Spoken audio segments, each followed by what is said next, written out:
Саламатсыздарбы, урматтуу адабият сүйүүчүлөр. Ободо жазуучу акын Динара Бейшеналиеванын «Бекер» чыгармасы.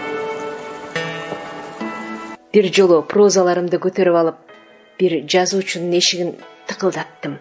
«Байке, баш сөз жазып бере аласызбы?» дедим. «Эмне жөнүндө жаздың?» деди ал. «Кадимкидей эле?» дедим мен.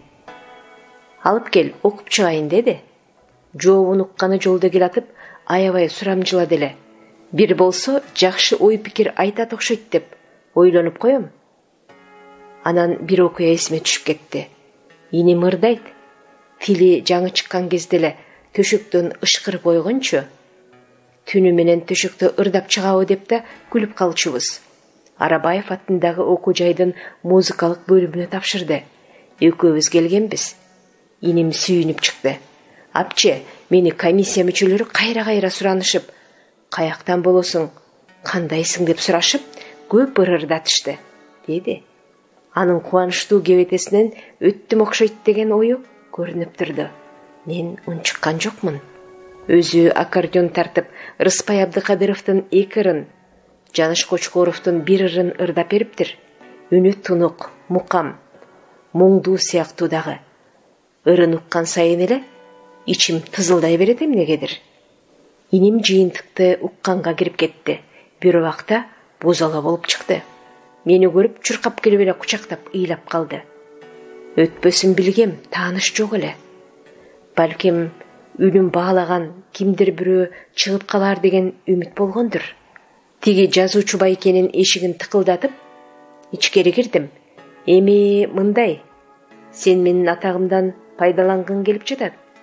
Баш сөз жазып бербейм» деди. Унчукпадым. Турмушта мындан жаман нерселер кездешет эмеспи? Кеп башкада. Жардам сураган менен жардам берген кишинин ортосунда Кудайдын бардыгы.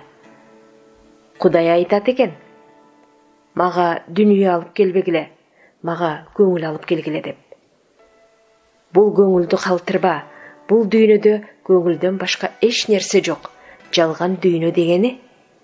Бийиктик дагы көңүлдө, өлбөстүк да көңүлдө. Кала берсе бейиш менен тозок да ошол көңүл жыйынтысы. Жараткандын өмүрү менен жүрүп, жайнаган гүлдөрүн сүйө албасаң, гүл көргөнүң бекер.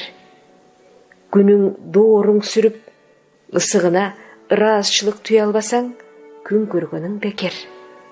Акыл кудуретти мейирмандан алып, алсызга жүлөк боло албасаң, адалдыгың бекер.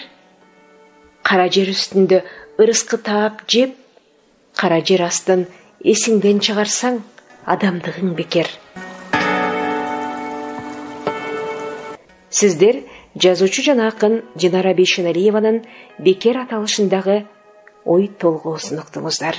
Окуган Кипариса Сурахманова.